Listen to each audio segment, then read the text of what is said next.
Gasolene is proudly brought to you by the following sponsors.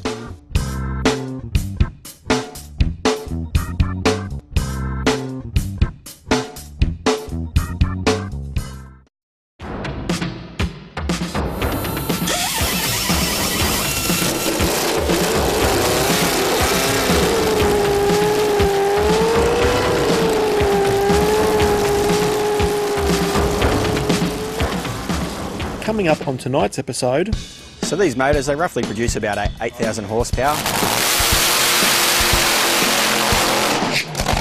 Are available in 40, 45, 48, 50 and 55.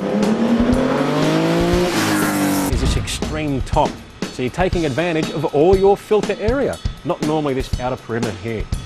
The engine is making about 520 horsepower. It turns it to 7,000 RPM. It's topping a 750 HP. I'm Michael Curson, the producer, creator of Gasolene. Hope you enjoy.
Hi, I'm Darren Filippo. Most of you know us from DPE Performance Exhaust, where we manufacture all the exhausts and ship them out Australia-wide. Well, what we do on the weekends is this is how we roll. We bring the fuel car out, and we do a bit of testing, and we're here at Calder Park for this meeting in February 18th, which is tomorrow. Today's Friday. We're just setting up now. We're going to hopefully take it out for a skid, dust some cobwebs off it, and hopefully get it down the racetrack and get ready for competition tomorrow. All the boys behind me, as you can see, the crew's working pretty hard at the moment. They're just putting all the car together. We've just unloaded it from the trailer and they're just going through their paces now. We're about to put the clutch into it and yeah, go through all the odds and ends and fire it up.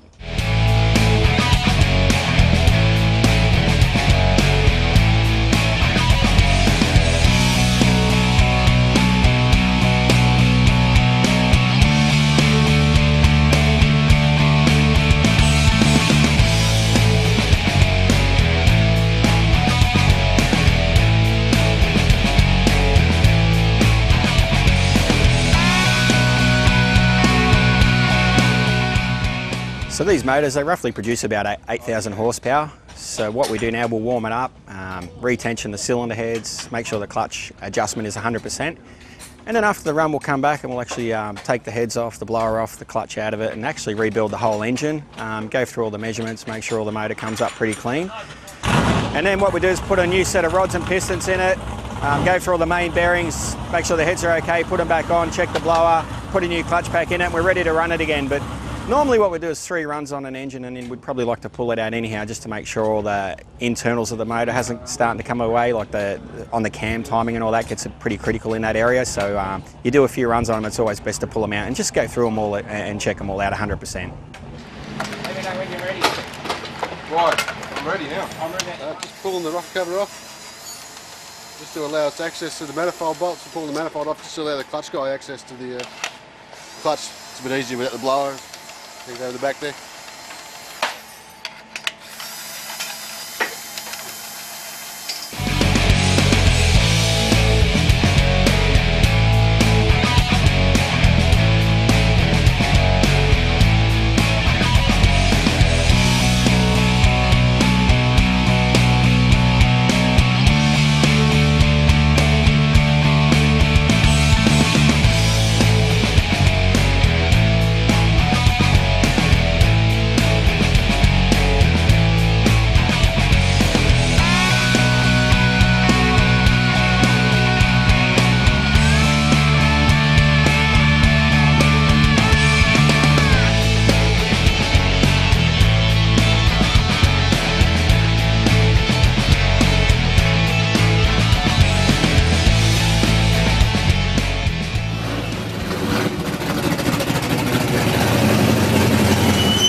So what the guys are doing behind me now is just putting the clutch pack in.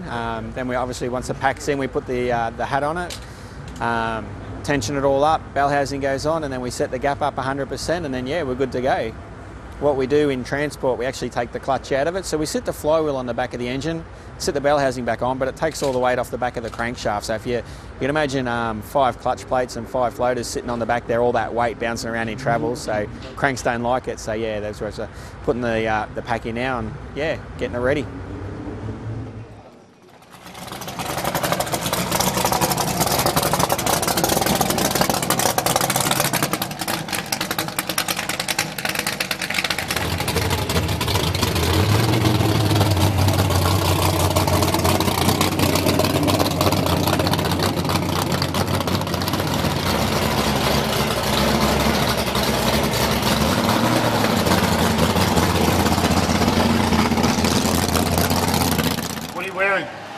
I just long sleeves, long pants. You got that here with you? Yes, or yeah, no? yeah, it's in the car. I'll grab that out. Yep.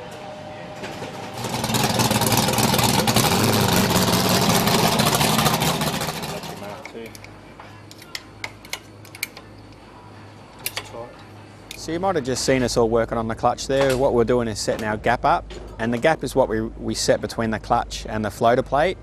Now what we do, we have obviously the hat and the flywheel, and the clutch plate sits in between. And it's pretty critical to make sure that that gap's 100% at 40, 45 thou, whatever most teams run it at, 40, 45. But then to also make sure that it's tensioned 100% and the pack is dead true. So any bolt we undo off the flywheel, off the hat to the flywheel, we can should be able to loosen it off a bit, the adjustable stand, and then lock it back up, and that lets you know the pack's dead true.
Well, here we are back at Rocket Industries once again, so let's go inside and take a look around.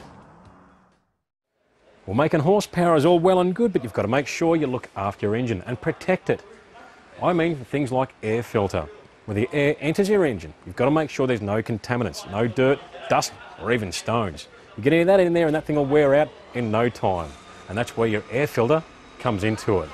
You've got your paper-based style air filters here, which are very common and need to be replaced and thrown away every so often. We can go to something like this K&N here. They're a rewashable filter, have a 1,000,000-mile warranty. So they virtually last the lifetime of your vehicle and more, and they flow absolutely sensational too. The thing I like about this style here is this extreme top. So you're taking advantage of all your filter area, not normally this outer perimeter here. On the top, every inch or every square inch you've got here is used up for airflow. Now that makes horsepower. It also straightens up the airflow going into your carburettor. At the end of the day, it's all a big bonus. The other thing is too, K&N have actually transferred that technology into their oil filters. These things will pick up anything you can imagine that would get into your oiling system and protect it. Of course, they have to be replaced every so often. They're a screw-on design, but they are very, very good. They go a long way to help protect your engine as a combination.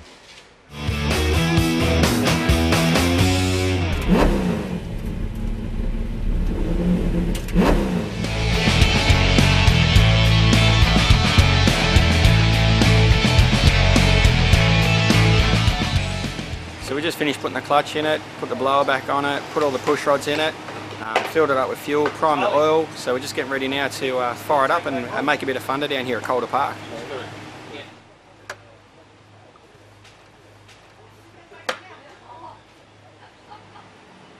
Ignition on? Yeah.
I don't know if the wheel's out of balance or the motor should. I would have been shaking a bit. Yeah. As soon as it got past 60 foot, it just sat in. It's all right, that's right. It didn't appear to be shaking at the back, but yeah. No, it was. There's 3 bucks there, the rocket cover gas. There's a bit thing. No, it's full out. Does it? Yeah.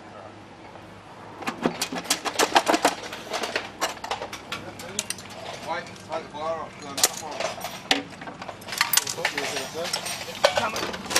Yeah, I'll take it to the whole tray with nuts and everything.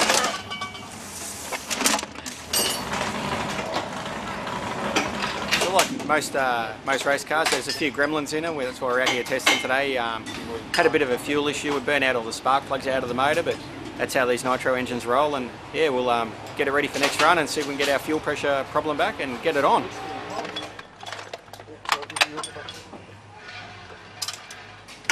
Yep. I've done the other end.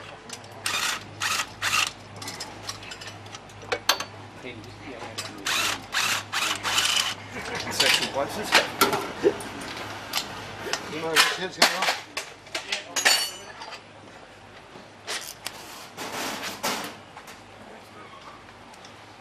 So the bearings come out really clean, no score marks or anything on the crank, so just put some more lube on and push them back up, so it's all good.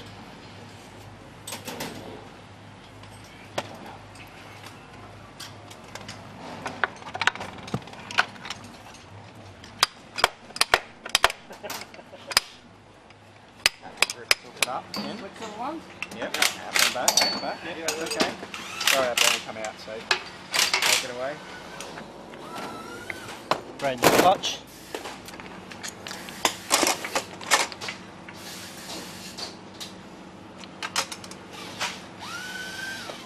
So we've pulled all the pistons out now. We've gone through all the mains on the crank. All the bearings look quite good. Snipped up a lot of the piston rod bearings. Obviously, it was a little bit lean on that run. We had a fuel problem issue. So yeah, we're going to correct it now and get on with it.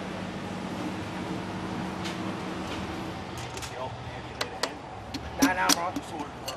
Right. Yeah, go, matey.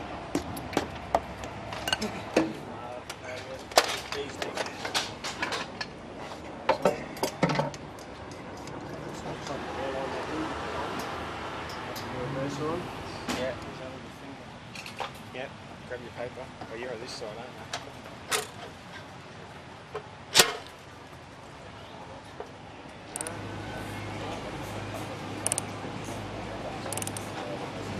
So what we're doing here is just checking out the wear on the blower, make sure it's good for the next run. It had around 49 pounder boost there at 7,000 RPM. So yeah, once we get the RPM up a bit more, we'll have a bit more boost to play with. So yeah, it was all good.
And don't forget, viewers, to look up the all-new Shannons Club. Shannons Club is a huge site. It's like a hub for enthusiasts. You jump on there. You can start your own garage, put pictures of your cars up there, stories of your cars, videos, you name it. You'll see people like myself on there, Jim Richards. Click on our garages and check out some of our machines and some of our past machines. It's an incredible site. It's growing every day, so get onto it and have a ball.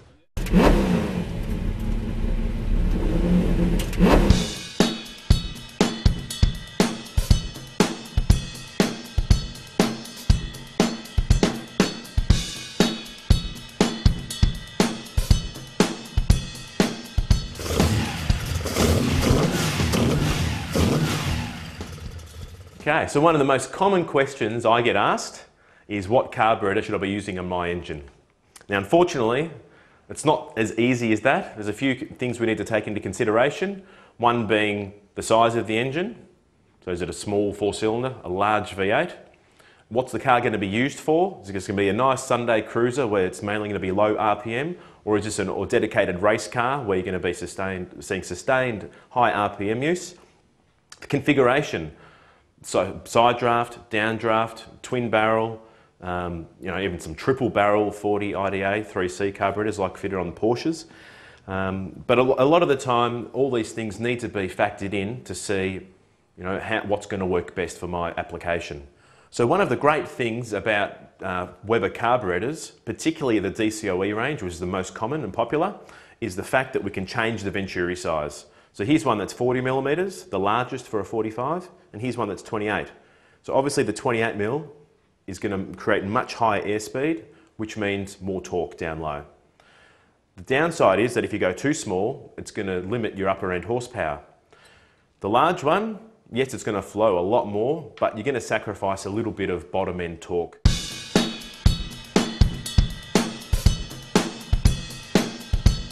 So quite often I get phone calls about, I've got this carburetor, it's got these letters, these numbers on it, what does it all mean? Well, it's quite simple really, but I'll touch on the easier part first. So if you've got the carburetor off the car, I'm holding a 44 IDF right here. The throttle plates measure 44 millimeters.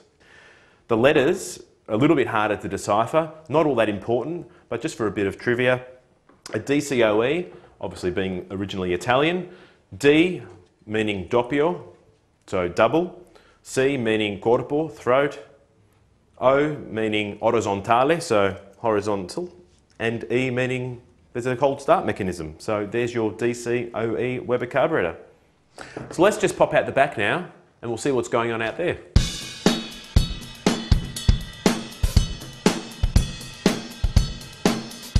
So what we're doing here is rejetting a couple of 45 DCOEs for a customer's GT Cortina. Something we commonly do with new carburetors purchased. So, a lot of the time it's far more economical for us to go through and change venturi, emulsion tubes, main jets, air correctors, pretty much every calibrated part. It's all under $70 per carburetor. So another thing we do here at Weber Performance is recondition carburetors. So one we've got here is a 2836 DCD off a Ford Cortina. This one's been in the ultrasonic bath, really good way to clean out all the passageways, ensure that there's nothing, no dirt, no debris or anything in there. Go through, new gaskets, inspect, and basically a complete service. We do that right through to a concourse restoration on, so this is a 40 DCOE here. It's been hydroblasted, new plating, new brass, new screws. We'll go through and inspect every little detail. So right here we have a beautiful example of a 1973 LJ Tirana. Happens to be my pride and joy. Fitted with obviously 345 DCOE carburetors. All this stuff here is actually stuff that we supply. So filters, ram tubes, carburetors, full range of jets, etc. Linkages, manifolds, throttle cables, gauges, fuel pressure regulators, you name it. When it comes to Weber, we'll have it.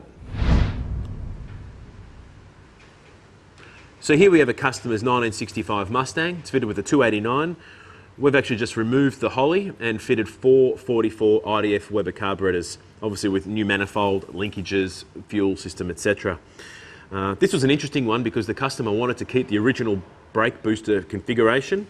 So what we've actually done is modified the manifold and installed a plenum underneath. So we've actually tapped into each individual runner, which then runs underneath the manifold into the valley with a plate, capturing one large plenum area, and we've got a neat little tap on the back there going to your brake booster and your transmission there. So this will be in here for another week or so. Just tidy up a couple of things and we'll get the customer on his happy way. So I hope you've enjoyed the tour of Weber Performance. Looking forward to hearing from you in the future or seeing you at the track.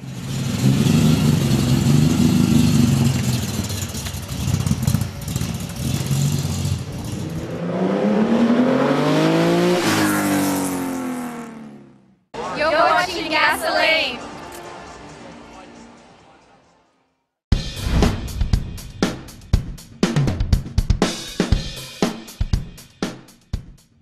Take a look at this sharp-looking little LJ Tirana, packed full of 350 small block Chevy. John Dillier owns this car and loves it to death. The engine is making about 520 horsepower. He turns it to 7,000 RPM. It's got Brodex alloy heads. It's topped with a 750 HP Holly. It's run a 10.8 at 125 mile per hour. It's backed by a turbo 400 trans and a 9-inch rear end. This thing would shred the tyres like you wouldn't believe, and it looks the part too. You can drive it on the street, nice and easy, take it out of the strip, run the numbers, and then drive it home. And that's what it's all about. What a sensational little car, and I've really enjoyed looking at it.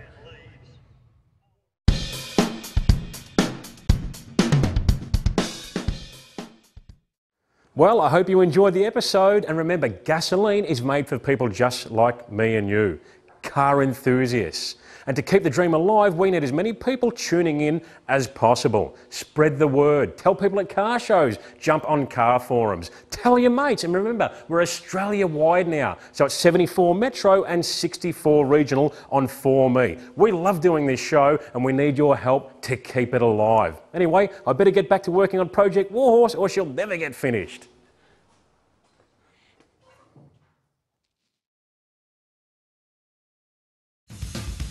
Next week on Gasolene Viewers, there's plenty of drag racing action. You've got top fuelers, Pro Street, muscle cars, you name it. Will Darren de Filippo get his act together with his top fuel dragster? And will the Rocket Industries Aeroflow Racing team turn on the crowds with those nitro-burning nostalgia funny cars? Make sure you tune in, it's going to be a good one.